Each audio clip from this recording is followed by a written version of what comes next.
is Alex McKay here with Dance Network, and I'm here chatting with the dancers of Use Your Space. This is Cameron Gilliam. How are you today? Doing good. How are you, Alex? Great. Good. Awesome. So I've heard a lot about you. You're just going with your lifestyle and everything. You have a lot of experiences under your belt. I don't know who you heard this from. But great. Cool. Yeah. So I'd like to know a lot more about you. So Okay. just tell me, who is Cameron Gilliam? Who is Cameron Gilliam? Yes. That is the question, isn't it? Cameron Gilliam grew up in Arkansas, little podunk boy, but I really had to get out of that town really quick. I came here to Nashville to go to Lipscomb and was a molecular biology major, actually, and was planning on going to med school. My dad's a physician, and I was always good at sciences, liked doing the medical mission trips and things like that. So I thought, hey, let's go to med school. Why not? It's casual. So took the MCAT, and in the midst of, actually in the final bit of my senior year, one of my friends asked me to do a little theater gig with him. He was doing he was directing a scene for a directing major class that he had. Mm-hmm. And I fell in love with it. Oh, this is the freaking coolest thing ever. And then I got asked to choreograph a school performance that they call Sing-A-Rama, and fell absolutely in love with it. And I thought, oh my gosh, I got to do this as much as I can until I go to med school so that I can get this all out of my system, and then I'll go be a doctor and whatever, the rest of my life's set. The thing is, I didn't realize how much I would fall in love with the performing arts. And I was very, very fortunate. I fell in, actually, it's kind of funny, boy band for like 9 months.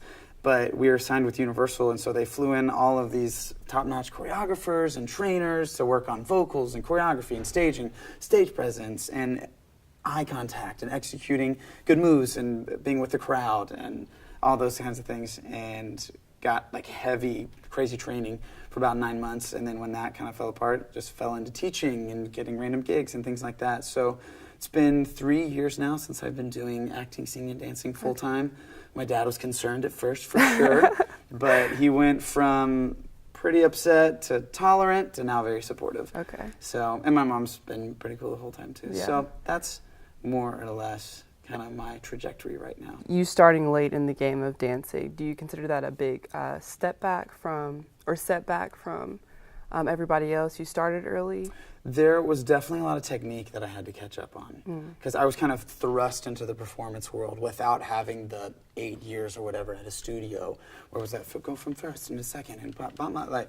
And now, fortunately, I've had that training, but at the very beginning when I was thrust into that scene, people say Ronda Jean, I'm like, I can't even spell it. I don't know. I don't know what that is. And fortunately, I had some incredible people, roommates, mentors, teachers that were willing to take me under their wing, said, we believe in you, and were willing to teach me what was necessary. And I grew up playing music from the time I was 6, and so I was in every band that I could get my hands on. I was playing every sport that I could get my hands on, did taekwondo. So I was always moving, and I had the coordination, and I had the rhythm. I just never put them together. Okay. So it was kind of a no-brainer to fall in love with dance. Awesome. So what type of techniques do you use from your past experiences with sports and music? What type of techniques do you use to channel your emotions for dance? I guess the emotions of the sport would be more, competition, but less competition and more just a drive and a willingness to keep dancing on concrete for 8 hours and actually enjoy it and find the emotion, find the space, almost channeling like the frustration and the I'm tired, using that emotion and that space in order to fuel whatever it takes to convince yourself, okay, like I'm frustrated right now, or I'm intent right now, or I'm looking at an awkward person, or I'm giving them awkward eye contact, or I'm just really sad, or I'm feeling really at the end of my wits. I don't have any energy left. Like, how does that change my movement? How do I dance through that?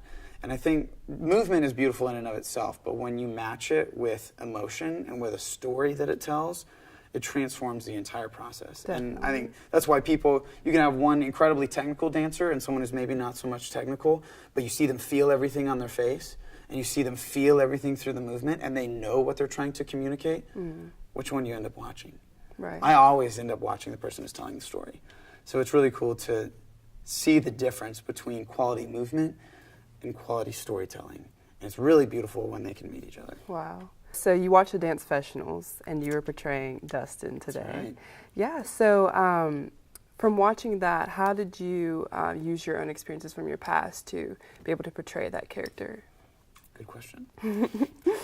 It was really interesting watching that video for the first time and thinking, yes, a lot of the setbacks that he had about coming into it a lot later, but still bringing these experiences and saying like, okay, when do I consider myself a dancer? Am I just like a singer-actor that moves a little bit, or when can I say, no, I am a dancer? And I totally relate to having that world kind of thrust upon it, but also the way that he was talking about the mentors that would just point him out and say, I want to invest in you, and I'm not going to charge you anything, and we're going to meet, and it's going to be hard work, but we're going to do something incredible, and you're going to grow from it. You're going to learn a lot. And just having, whenever people compliment me or say, wow, we're so impressed with it, whatever, like I should actually be 10 times the individual I am when I look at the amount of people that have considered my life worth investing in. Time after time, phenomenal humans say, I want to give you something good. Like, wow, I don't deserve it, but thank you. Yeah, that's and great. So I feel like that's kind of where Dustin's coming from a little bit. That it was thrust upon him. People recognized his heart and his passion more than even his natural talent. And they said, you want it. And because you want it, I want to give it to you. Okay. And I've experienced that, and it's transformed the way that I move, the way that I live, the way that I breathe, the way that I do interviews. So is that what attracted you to the story of Dustin? Yeah, I would say that's what I vibed with the most with him. It was his intentionality and the willingness to be open about his past. A lot of people would say, no, yeah, I grew up in a studio, totally did. I've always been doing.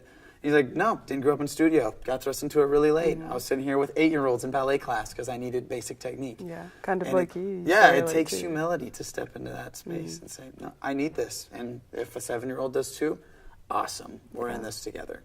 I'm not more of a human being just because I've been alive longer.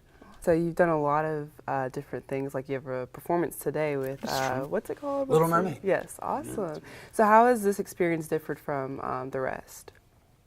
This one is definitely more dance-centric. Mm-hmm. It's I like this because a lot of times it's just, we need to look good for a music video. So there was even more of a story aspect to this whole process. We want to see the emotions on the face. We want to stage you in a way that it makes sense with the stories that we're trying to mimic, trying to portray.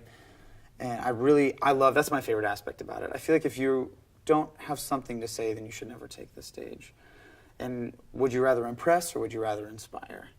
And I would always, at times in my life when I reflect, was I more changed because I was impressed, or was I changed because I was inspired? Inspired 100% of the time.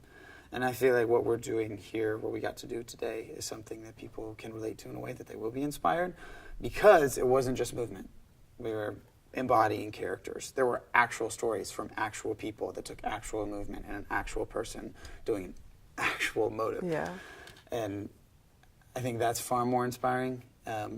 It's hard for me to extricate any one of the creative arts, whether it's the singing, whether it's the acting. That's why I love musical theater so much, because you get to do all of it in one. It's super versatile. Yeah, totally. Yeah. So this was definitely more focused, but it still had that story aspect, which is something I'm really thankful for. Dance Network is a rather new network. What do you hope it becomes in the next few years?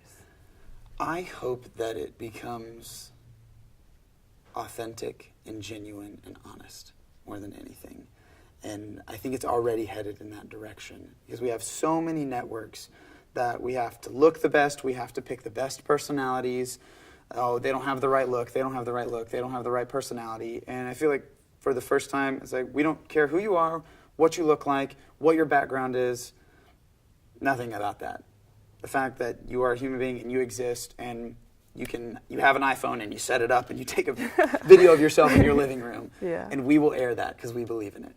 Telling real stories about real people, and I think that authenticity, that freshness, just like in the music industry, we've had perfect produced vocals that sound perfect, but no one sings perfect. Mm-hmm. And so we're in this big swing of letting the voice be more raw and hearing the emotion, and even the mess ups, like the mistakes in the song, end up being something that's appreciated and beautiful because it reflects the humanity.